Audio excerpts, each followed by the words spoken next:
차가운 동굴 바닥에서 정신을 차린 적천은 온몸에 스며드는 끔찍한 한기에 눈을 번쩍 떴다. 자신을 포함한 혈철방의 생존자 수십 명이 얇은 속적삼만 걸친 채 굵은 동아줄에 굴비 엮이듯 꽁꽁 묶여 있었다. 동굴 한쪽에는 그들이 입고 있던 갑옷과 무기, 그리고 함정에서 뜯어낸 김운진식의 부품들이 거대한 산을 이루고 있었다. 진삼은 그 무쇠 산더미 위에서 낡은 주판을 튕기며 결산을 내는 중이었다. 이 악마 같은 놈아, 차라리 날 죽여라. 적천이 수치심에 피눈물을 흘리며 악을 썼다.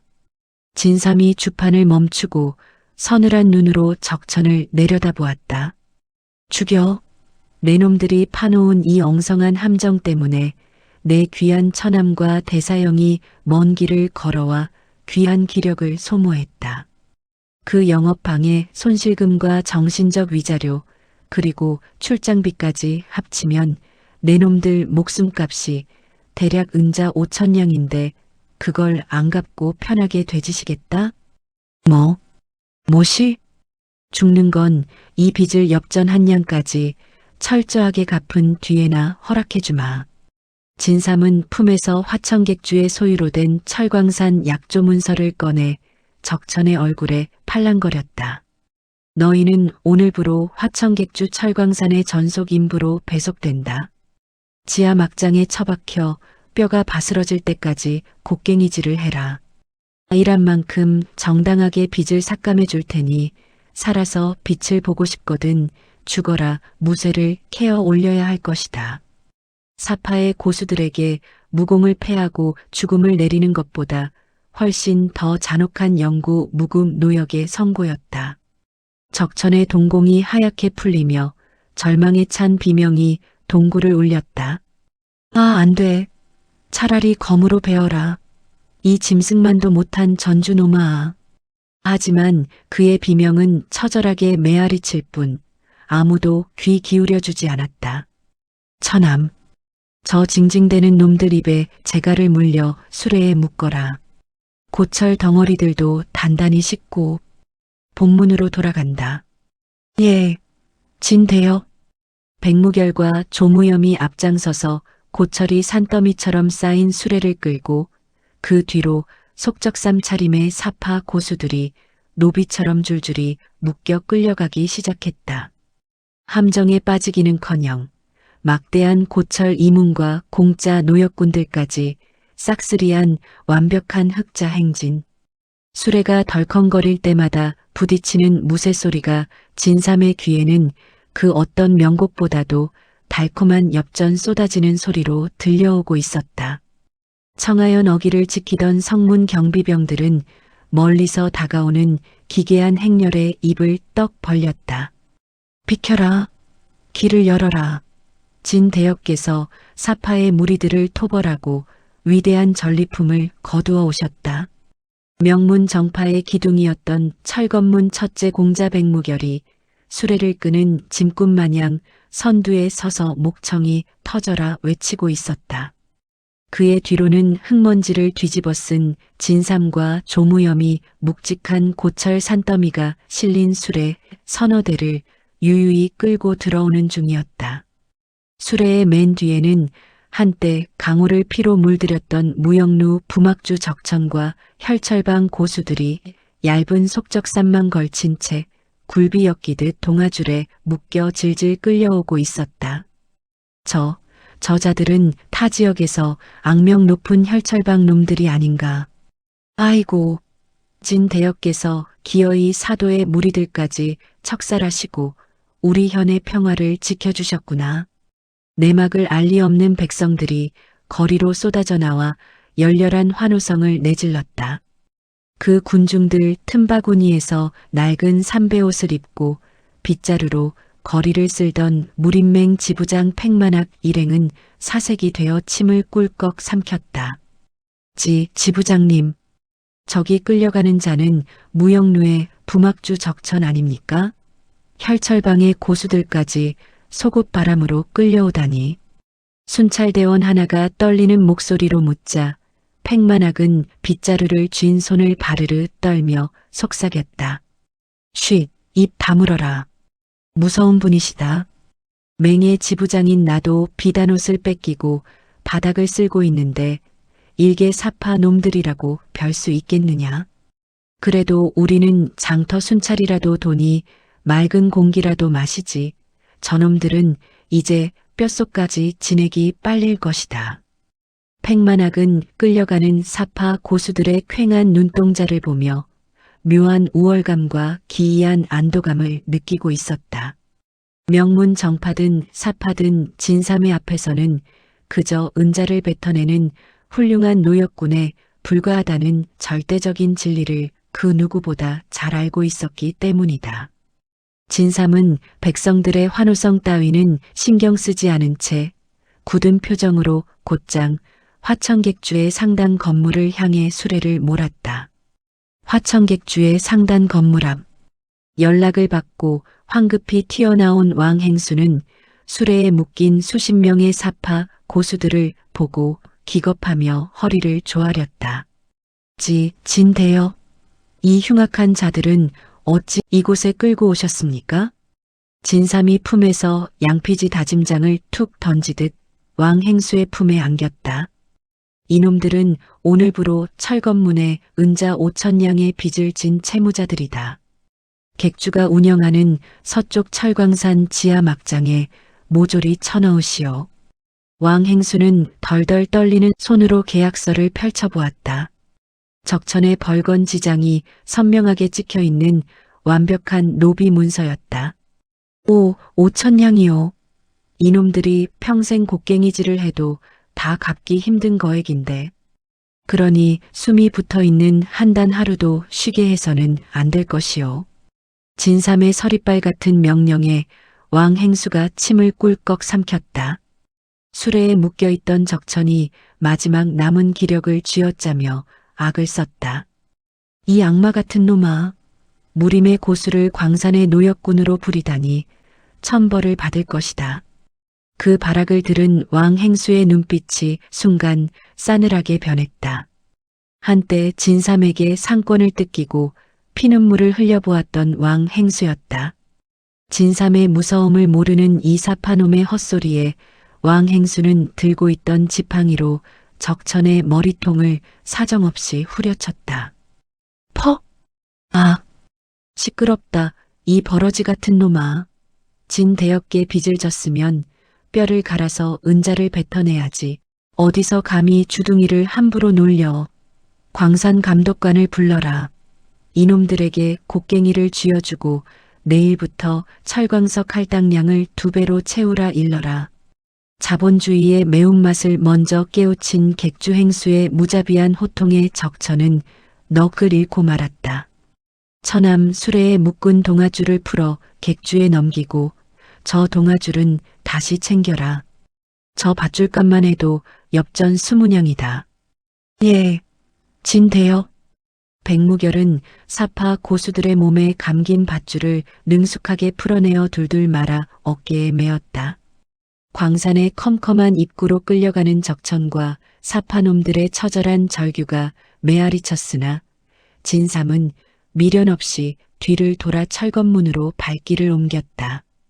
오후가 되자 철건문의 본당 앞마당은 거대한 쇳덩이 산으로 변해 있었다.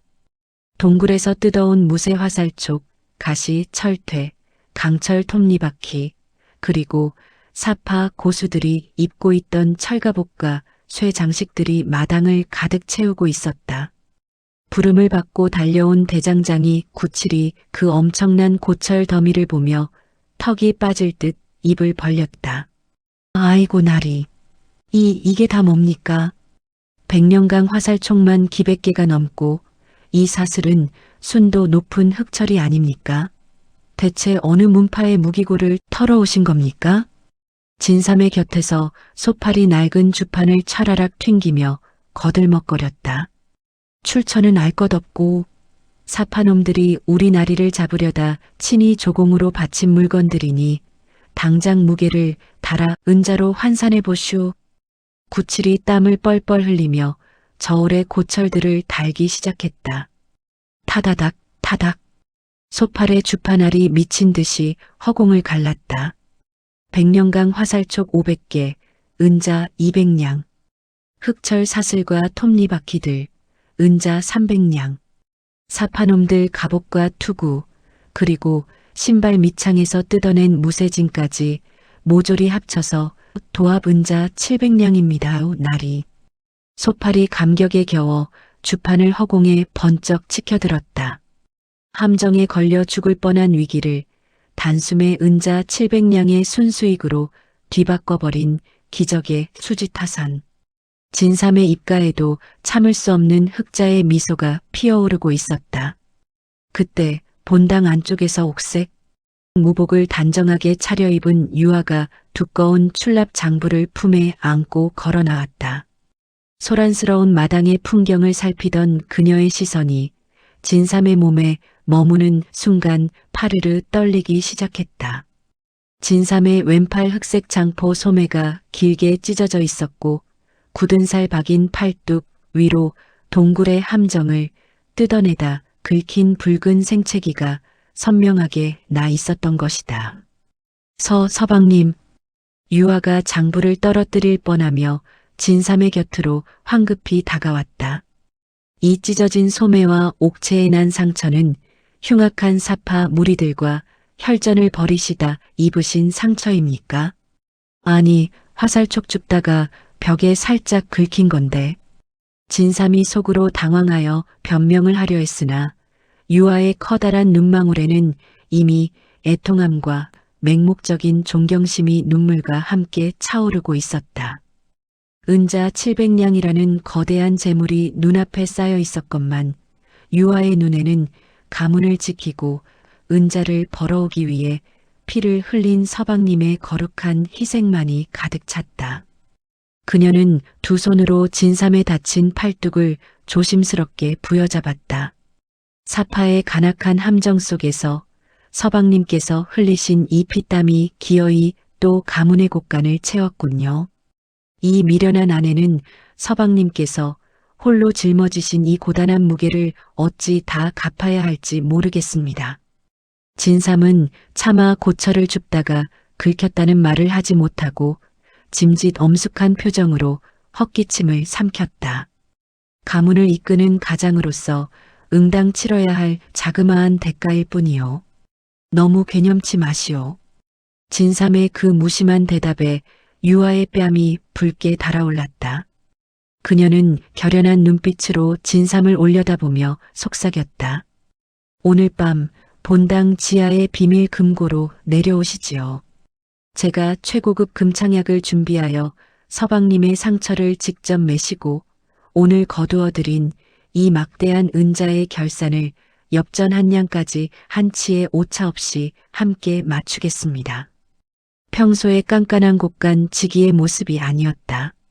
상처 입은 대업을 향한 짙은 연정과 애틋함이 뒤섞인 지독하게 관능적이고도 은밀한 제안이었다. 진삼의 등줄기를 타고 기묘하고도 뜨거운 전율이 스쳐 지나갔다. 쌓여있는 고철 산더미 너머로 장사치의 샘마저 있게 만들 철건문 부부의 가장 깊고 은밀한 밤이 조용히 예고되고 있었다. 칠흑 같은 어둠이 내려앉은 철건문 본당. 모든 식솔이 잠든 깊은 밤, 본당의 가장 은밀한 지하 비밀 금고로 내려가는 좁은 계단에 희미한 촛불이 일렁였다. 두꺼운 무쇠문을 열고 들어선 진삼의 눈앞에는 그가 청하연 제1의 불을 거머쥐며 긁어모은 은정 괴짝들이 산더미처럼 쌓여 있었다. 오늘 낮 동굴에서 사파놈들의 기문진식을 뜯어 팔아치워 얻어낸 은자 700냥이 담긴 괴짝도 한가운데 당당히 자리하고 있었다. 하지만 지금 진삼의 시선을 사로잡은 것은 그 영롱한 은빛이 아니었다. 금고 중앙의 낡은 탁자 앞. 평소 티끌 하나 없이 꼿꼿하게 차려입던 옥색 무복 대신 부드러운 선이 드러나는 얇고 흰 명주 치미를 걸친 유아가 다소곳이 앉아 있었다. 길게 풀어내린 흑당 같은 머리칼이 그녀의 하얀 목덜미를 감싸고 있었고 탁자 위에는 최고급 금창약과 깨끗한 흰 천이 놓여 있었다. 오셨습니까, 서방님? 유아가 자리에서 일어나 사뿐히 고개를 숙였다. 서늘한 금고 안의 공기 속에서도 그녀에게서 풍기는 은은한 매화향이 진삼의 코끝을 간지럽혔다. 장바닥에서 엽전 한 양을 깎기 위해 피도 눈물도 없이 상인들을 닥달하던 독한 안주인의 모습은 온데간데 없었다. 오직 남편의 상처를 걱정하는 애틋하고 다정한 여인의 자태만이 남아 있었다. 이리 앉으시지요. 옥체에 난 상처부터 돌보아야겠습니다. 진삼은 홀린 듯 탁자 앞 의자에 털썩 주저앉았다. 유아는 조심스러운 손길로 진삼의 찢어진 소매를 걷어 올렸다. 진삼의 굵은 팔뚝 위로 붉게 긁힌 상처가 드러났다. 사실 그것은 사파 고수의 검강에 베인 상처가 아니라 바닥에 굴러다니던 뾰족한 무쇠 톱니바퀴를 포대자루에 주워 담다가 아주 살짝 긁힌 옹색한 생채기에 불과했다. 하지만 유아의 커다란 눈망울에는 이미 그깟 생채기가 무림의 평화와 가문의 은자를 지키기 위해 사선을 넘나든 숭고한 영광의 상처로 번역되어 보이고 있었다. 아! 상처를 어루만지는 유아의 고운 손끝이 파르르 떨렸다. 그녀는 작은 유리병의 마개를 열고 은자 열량을 호가하는 최고급 금창약을 고운 손가락에 묻혀 진삼의 팔뚝에 정성스레 펴바르기 시작했다. 서늘한 약효가 스며드는 동시에 유아의 따뜻한 체온이 진삼의 피부에 닿았다.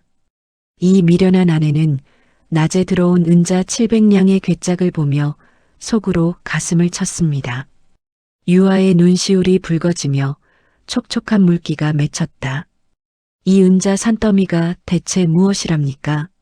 서방님께서 피와 땀을 흘려 이 무거운 가문의 짐을 지탱하고 계시거늘 정작 서방님께서는 제게 옥비녀를 사주시고 비단옷을 입히시면서도 본인의 몸에는 마음포를 두르시고 이리 상처를 내어 오시니 제 가슴이 찢어지는 듯합니다. 진삼은 입을 꾹 다물었다. 아니, 고철 줍다가 좀 긁힌 거라니까. 그리고 비단옷 찢어지면 옷값 나가는 게 아까워서 마음포 입는 건데. 목구멍까지 차오른 장사치의 변명은 자신의 팔뚝 위로 뚝뚝 떨어지는 유아의 뜨거운 눈물방울에 가로막혀 산산이 흩어지고 말았다. 은자 한 양의 목숨을 걸고 남의 밥그릇까지 뺏어 먹는 지독한 수전노인 자신을 이 세상에서 오직 이 여인만이 하늘을 떠받치는 구제주의자 대업으로 우러러보고 있었다. 그 맹목적이고 짙은 연정이 진삼에 굳건했던 성벽을 서서히 녹아내리게 만들었다. 유아가 하얀 천으로 상처 부위를 단단히 메어주고는 탁자 위에 놓인 두꺼운 출납 장부와 주판을 자신의 앞으로 끌어당겼다. 그녀가 촉촉한 눈물을 닦아내며 애써 미소를 지었다.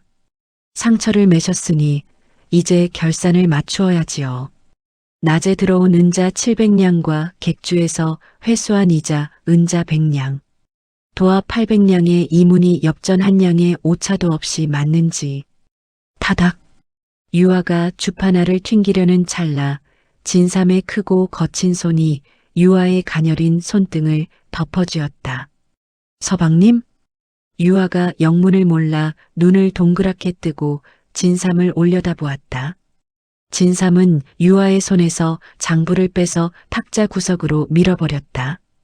그리고 늘 분신처럼 품고 다니며 티끌만한 이문조차 놓치지 않게 해주던 자신의 낡은 주판마저 집어들어 바닥으로 툭 던져버렸다. 차가운 돌바닥에 주판이 뒹구는 소리가 고요한 밀실 안을 울렸다. 오늘 밤은 진삼의 목소리는 평소 상인들을 닥달할 때의 그 서늘하고 날선 목소리가 아니었다. 단전 깊은 곳에서부터 끓어오르는 짙고 무거운 수컷의 음성이었다. 그 빌어먹을 셈은 접어두겠소. 유아의 호흡이 순간 멈췄다. 그녀는 바닥에 내팽개쳐진 주판과 진삼의 뜨거운 눈빛을 번갈아 보며 파르르 떨리는 입술을 달싹였다. 하지만 금고를 밝히는 이 밀랍초가 타들어가는 것이 아깝지 않으십니까? 일찍 불을 끄고 쉬셔야 기름값을. 오늘 밤은 이 금고 안에 초가 밑동까지 다 타들어가도 상관없소. 진삼이 유아의 허리를 단숨에 끌어당겼다. 아! 짧은 신음과 함께 유아의 몸이 진삼의 넓은 품 안으로 속절없이 무너져 내렸다. 평소 검을 쥐던 그녀의 단단한 몸선이 오늘따라 봄눈 녹듯 부드럽게 진삼의 체온 속으로 녹아들었다. 내 평생 엽전 한 양이 아까워 핏대를 세우고 살았건만 당신을 안는 이 시간에 비하면 이 방에 쌓인 은자 산더미조차 그저 차가운 쇳덩이에 불과하게 느껴지는군. 진삼의 거친 손이 유아의 하얀 목덜미를 감싸쥐었다. 유아는 저항하지 않았다. 오히려 눈을 감으며 자신의 고결한 대업이자 피도 눈물도 없는 지독한 가장의 목에 두 팔을 다정하게 감아 올렸다. 서방님, 두 사람의 입술이 포개어졌다. 장사치의 치열한 셈도 가문을 지켜야 한다는 안주인의 무거운 짐도 이 순간만큼은 완벽하게 증발해버렸다. 은정 괴짝들이 차갑게 빛나는 비밀 금고 안. 그 어떠한 짐꾼의 숨소리나 주판 튕기는 소리도 들리지 않았다. 오직 서로의 체온을 탐하는 짙은 숨결과 비단옷이 스치는 바스락거리는 소리만이 밀실의 공기를 뜨겁게 달구고 있었다. 진삼의 강인한 내공과 유아의 단전에서 뿜어져 나오는 맑은 기운이 입술을 통해 얽히고 설키며 두 사람의 몸을 하나로 융합시켰다. 세상에서 가장 돈에 미친 두 남녀가 세상 그 어떤 금은 보화로도 살 수 없는 끈적하고 치명적인 밤을 엽전 한 양의 낭비도 없이 완벽하게 불태우고 있었다. 촛불이 일렁일 때마다 은자 산더미 위로 겹쳐진 두 사람의 짙은 그림자가 황홀하게 일렁였다. 지하 비밀 금고의 두꺼운 무쇠 문틈으로 희미한 아침 햇살이 스며들었다. 어젯밤 완벽하게 태워버렸던 뜨겁고 관능적인 밤이 지나고 금고 안에는 묘한 정적과 나른함이 맴돌고 있었다. 은정 괴짝에 기대어 잠에서 깬 진삼은 제품에서 빠져나가 부스럭거리는 소리가 나는 쪽으로 고개를 돌렸다. 부인, 이른 아침부터 무얼 그리 열심히 하시오. 얇은 겉옷만 살짝 걸친 유아가 금고 바닥에 쪼그려 앉아 단검으로 무언가를 박박 긁어내고 있었다. 아, 깨셨습니까, 서방님. 유아가 단아하게 미소 지으며 들어보인 것은 다름 아닌 하얀 촛농 덩어리들이었다. 어젯밤 두 사람의 합방을 밝히느라 밤새 타들어가 밑동만 남은 최고급 밀랍초의 잔해들이었다. 밤새 초가 다 녹아내렸기에 바닥에 굳은 촛농을 긁어 모으고 있었습니다. 이것들을 솥에 녹여 명주실로 심지만 새로 심으면 초 한 자루는 좋게 새로 만들 수 있지요. 촉감 엽전 한 양을 굳혔습니다. 어젯밤 그토록 애틋하게 안겨오던 여인이 눈을 뜨자마자 바닥에 눌어붙은 촛농을 긁어 모아 엽전 한 양의 수지 타산을 맞추고 있는 기괴하고도 눈물겨운 광경. 보통의 사내라면 분위기가 깬다며 혀를 찾겠지만 진삼의 가슴 속에서는 어젯밤의 뜨거움과는 또 다른 차원의 웅장한 전율이 몰아쳤다. 이 여인은 진정 하늘이 내게 내린 완벽한 동업자이자 재물신이로구나. 진삼은 자리에서 일어나 유아의 손에 들린 촛농 덩어리들을 소중하게 감싸쥐었다. 부인의 그 지독하고도 아름다운 내조 덕분에 내 어젯밤 낭비한 촛불값이 단 엽전 한 양도 아깝지 않게 되었소. 가문의 안살림을 맡은 자로서 응당해야 할 도리인 것을요. 유아가 수줍게 볼을 붉히며 진삼의 품에 안겼다. 산더미처럼 쌓인 은자 괴짝 사이에서 엽전 한 양어치 촌농을 쥐고 사랑을 속삭이는 세상에서 가장 찌질하고도 완벽한 흑자의 아침이었다. 날이 큰일 났습니다요. 진삼과 유아가 옷매무새를 단정히 하고 본당 집무실로 올라오기가 무섭게 소팔이 낡은 주판을 품에 안고 사색이 되어 뛰어들어왔다. 그 뒤로는 백무결이 잔뜩 굳은 표정으로 바짝 붙어 들어왔다. 아침부터 왜 호들갑이냐? 짐꾼 놈들 중 누가 쌀가만이라도 훔쳐 달아났느냐? 그게 아닙니다요. 인근 세계 현의 상권을 쥐락펴락하는 초거대 상단, 황금섬 무리들이 우리 청하현 저작거리에 난입했습니다요. 소팔의 보고에 진삼의 눈썹이 꿈틀거렸다. 황금섬이라면 막대한 은자를 바탕으로 주변 상권을 무자비하게 집어삼키기로 악명 높은 거대 세력이었다. 그놈들이 막대한 자본을 앞세워 객주에 풀리는 곡물과 철광석의 값을 반이반 값으로 후려치며 시장을 어지럽히고 있습니다. 상인들의 돈줄을 말려 우리 철검문과의 호위 계약을 끊게 만들려는 수작입니다요. 백무결이 분통을 터뜨리며 한 걸음 나섰다. 진대여, 그뿐만이 아닙니다. 황금섬 놈들이 돈으로 고용한 사파 낭인 수십 명이 지금 장터 곳곳에서 왈패짓을 하며 우리 상단들의 수레를 뒤엎고 상로를 차단하고 있습니다. 제게 명만 내려주시면 당장 달려가 그놈들의 낭심을 모조리 터뜨려 놓겠습니다. 손윗사람임에도 불구하고 진삼을 진 대업이라 부르며 살기를 뿜어내는 백무결의 충성심은 든든하기 그지없었다. 하지만 진삼은 당장 검을 뽑으라 명하는 대신 책상 위를 손가락으로 툭툭 두드리며 짐승처럼 차가운 안광을 번뜩였다. 내 밥그릇에 숟가락을 얹는 것도 모자라 감히 은자로 승부를 걸어와 남의 구역에서 물건값을 후려쳐 이문을 말려 죽이겠다는 알량한 속셈이로군. 진삼의 입꼬리가 기괴하게 비틀려 올라갔다. 피와 살이 튀는 혈전보다 은자 괴짝이 오가는 쩐의 전쟁이야말로 진삼이 가장 완벽하게 통제할 수 있는 전장이었다. 소파라. 예입 날이 황금섬 놈들이 부순 수레의 개수, 바닥에 쏟아진 곡물의 알갱이 수, 그리고 영업을 방해받아 발생한 손실에까지 모조리 장부에 적어라. 먼지 한 톨이라도 빠뜨렸다간 내 놈의 월급에서 깔 것이다. 아이고, 한 톨도 빠짐없이 엽전 단위로 꽉꽉 채워 악랄한 청구서를 뽑아 올리겠습니다요. 같은 시각 청하현 장터 사거리. 거친 삼배옷을 입고 철검문 순찰대 완장을 찬 팽만학과 전직 무림맹 무사들이 객잔 처마 밑에 옹기종기 모여 앉아 멀건 무국으로 허기진 배를 채우고 있었다.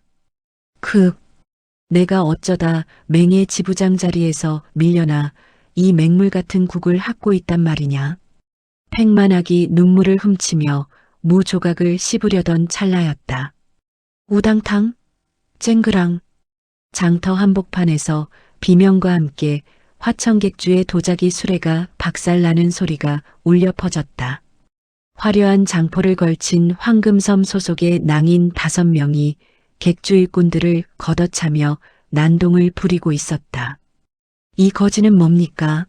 황금섬 상단이 새롭게 청하현을 접수할 터이니 철검문 따위와 맺은 계약은 당장 파기해라. 낭인 하나가 수레바퀴를 발로 짓밟으며 낄낄거렸다. 그 광경을 지켜보던 팽만하게 동공이 미친 듯이 확장되었다. 명문 정파의 정의감 따위가 불타오른 것이 아니었다.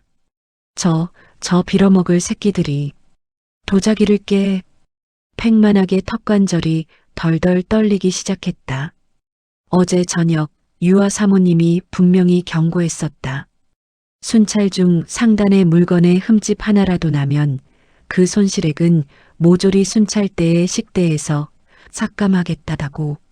수레바퀴 하나, 도자기 한 점이 깨질 때마다 팽만하게 내일 밥상에서 고기 반찬이 날아가고 엽전 한 양의 빚이 고스란히 제 어깨에 얹어지는 지독한 연대 책임이었다. 내 고기, 내 밥줄. 팽만하기 핏발선 눈으로 식탁을 박차고 일어났다. 그의 뒤에서 무국을 들이켜던 순찰대원들 역시 밥그릇을 빼앗긴 굶주린 늑대처럼 시퍼런 살기를 내뿜으며 일제히 삼배옷 자락을 펄럭였다. 이 버러지 같은 놈들아. 내 놈들이 수레를 부수면 내 저녁 반찬에서 돼지비계가 빠진다. 황금섬 낭인들은 거적대기를 걸친 늙은이들이 갑자기 괴성을 지르며 달려들자 코웃음을 쳤다. 미친 거지 떼들이냐? 꺼져라. 낭인들이 검을 뽑아 들려 했으나 밥값에 눈이 먼 팽만학 일행의 움직임은 상상을 초월할 정도로 빠르고 악랄했다. 하음. 팽만학이 검을 뽑는 대신 일말의 망설임도 없이 바닥에 흙먼지를 한 움큼 쥐어 낭인들의 앞면에 정확하게 흩뿌렸다. 크악! 눈. 낭인들이 눈을 감싸쥐며 허둥대는 사이 전직 무림맹 고수들의 묵직한 발차기가 한치의 오차도 없이 낭인들의 낭심을 향해 벼락같이 꽂혀 들어갔다. 퍽! 우직! 그 이익. 황금섬이 막대한 돈을 주고 고용한 사파의 고수들이 백주대낮 장터 한복판에서 사타구니를 부여잡고 거품을 물며 나동그라졌다. 명문 정파의 체면 따위는 진작에 개나 줘버린 철검문표 가성비 실전 무공의 완벽한 승리였다. 팽만학은 기절한 낭인들의 멱살을 틀어주며 악기처럼 소리쳤다. 관하로 끌고 갈 필요 없다. 모조리 철검문 본당으로 끌고 가라. 이놈들의 장포를 벗겨 팔고 몸뚱어리를 저당 잡아서라도 부서진 수레바퀴 값을 토해내게 만들어야 우리가 고기를 먹는다. 황금섬 상단의 돈주를 향한 철검문의 징글징글하고도 쪼잔한 반격이 마침내 그 서막을 올리고 있었다. 철검문 본당 앞마당. 벌주라도 선 듯 꿇어앉은 황금섬의 낭인 5명은 공포와 수치심에 바들바들 떨고 있었다. 그들이 입고 있던 화려한 비단 장포와 값비싼 장검은 이미 소팔의 지시를 받은 짐꾼들에 의해 말끔하게 벗겨져 전당포로 넘어간 지 오래였다. 얇은 속적삼만 걸친 낭인들의 등 뒤로는 낡은 삼배옷을 입고 손에 시커먼 흙을 쥔 팽만학과 순찰대원들이 당장이라도 낭심을 걷어찰 기세로 살기를 뿜어내고 있었다. 상석에 비스듬히 앉은 진삼이 손가락으로 찻상을 툭툭 두드렸다. 소파라, 견적은 다 뽑았느냐? 예입 날이 한치의 오차도 없이 엽전 단위까지 꽉꽉 채워 뽑았습니다요. 소팔이 낡은 주판을 치켜들며 간악한 미소를 지었다. 그는 낭인들의 얼굴 앞에 길게 늘어진 장부를 들이밀며 낭낭한 목소리로 청구 내역을 읊기 시작했다. 첫째, 내놈들이 걷어차 부순 화천객주의 수레바퀴는 천축국의 장인이 10년을 말린 자단목을 깎아 만든 희세의 명품. 그 수리비가 은자 300냥. 둘째, 바닥에 쏟아진 곡물은 남만의 청정수만 먹고 자란 쌀이니 그 값이 은자 200냥. 셋째, 놀란 객주 일꾼의 정신적 충격 위자료 은자 200냥. 소팔의 입에서 튀어나오는 기상천외한 바가지 물가에 낭인들의 입이 떡 벌어졌다. 넷째, 내놈들을 제압하느라 우리 귀한 순찰대원들이 호흡기를 통해 마신 맑은 공기와 무공을 펼치며 소모한 땀방울에 대한 영업방해 보상금 은자 300냥. 고로 총합은 딱 떨어지게 은자 1000냥입니다요. 이 도적놈들아. 제 아무리 억지를 부려도 수레바퀴 하나와 쌀 몇 포대가 어찌 은자 1000냥이란 말이냐. 차라리 날 죽여라. 낭인들의 조장이 핏대를 세우며 악을 썼다. 그러자 진삼의 뒤에 부동자세로 서 있던 백무결이 서늘한 안광을 번뜩이며 한 걸음 나섰다. 진 대역께서 베푸신 정당한 셈에 감히 토를 달다니. 내 놈들의 혓바닥을 뽑아 저울에 달아주마. 백무결의 손끝에 시퍼런 검기가 맺히려는 찰나 진삼이 가볍게 손을 들어 만류했다. 진삼은 품에서 붉은 인주와 양피지 차용증을 꺼내 낭인들의 발밑에 툭 던졌다. 억지라고 생각하면 갚지 않아도 좋다. 대신 내 놈들의 목숨값으로 저기 서쪽 화천객주 철광산에 들어가 평생 곡괭이질이나 하거라. 무역루 부막주였던 적천놈도 어제부터 그곳에서 훌륭한 노역군으로 뛰고 있으니 외롭지는 않을 것이다. 뭐시? 그 잔혹한 적천이 철광산에서 곡괭이질을 한다고? 강호의 소문에 밝은 낭인들의 얼굴이 백지장처럼 질렸다. 무공을 패당한 채 평생 지하 막장에서 무쇠를 캐는 지옥에 비하면 은자 천냥의 빚은 차라리 자비에 가까웠다. 결국 낭인들은 덜덜 떨리는 손으로 은자 천냥짜리 빚 문서에 벌건지장을 꾹 눌러 찍고 말았다. 청하연 인근의 상권을 틀어지고 있는 거대 상단 황금섬의 지부정각. 황금섬의 지부장 금만복은 탁자 위에 놓인 은자 천냥짜리 청구서를 찢어발기며 길길이 날뛰고 있었다. 이런 처죽일 놈들, 근본도 없는 철건문 놈들이 내 낭인들을 벗겨 먹은 것도 모자라 부서진 수레바퀴 값으로 은자 천냥을 청구해. 당장 살수들을 풀어 그 진삼이라는 놈의 목을 따와라. 지부장님, 고정하십시오. 곁에 있던 부관이 식은땀을 닦으며 만류했다. 철건문의 무력이 상상을 초월한다고 합니다. 우리가 고용한 고수들이 단일합도 겨루지 못하고 모조리 사타구니를 부여잡고 제압당했다 하옵니다. 게다가 진삼의 뒤에는 철건문 첫째 공자 백무결까지 버티고 있으니 무력으로 정면 승부를 벌이는 것은 하책 중의 하책입니다. 무식한 칼잡이 놈들이 기어이 돈맛을 알았구나. 금만복이 이를 뿌듯 깔며 찢어진 청구서를 발로 짓밟았다. 상단의 주인이 무력에서 밀린다는 것은 치욕이었으나 그에게는 무림고수의 검보다 훨씬 날카롭고 무서운 무기가 있었다. 바로 압도적인 자본력이었다. 좋다. 저놈들이 돈으로 장난을 치겠다면 진짜 상단의 무서움이 무엇인지 뼛속 깊이 새겨주마. 금만복의 뚱뚱한 얼굴에 탐욕스러운 미소가 번졌다. 당장 창고에 쌓아둔 쌀과 밀가루 그리고 무쇠 덩어리들을 모조리 수레에 실어 청하연 장터에 풀어다. 시중 가격의 절반, 아니 3할값으로 시장에 쏟아부어 철건문과 거래하는 상인들의 돈줄을 완전히 말려 죽여라. 지부장님, 그리하시면 우리 상단도 막대한 적자를 면치 못합니다요. 이 멍청한 놈아. 일시적인 출혈을 감수하더라도 청하연 상인들이 줄도산하여 진삼을 원망하게 만들어야 한다.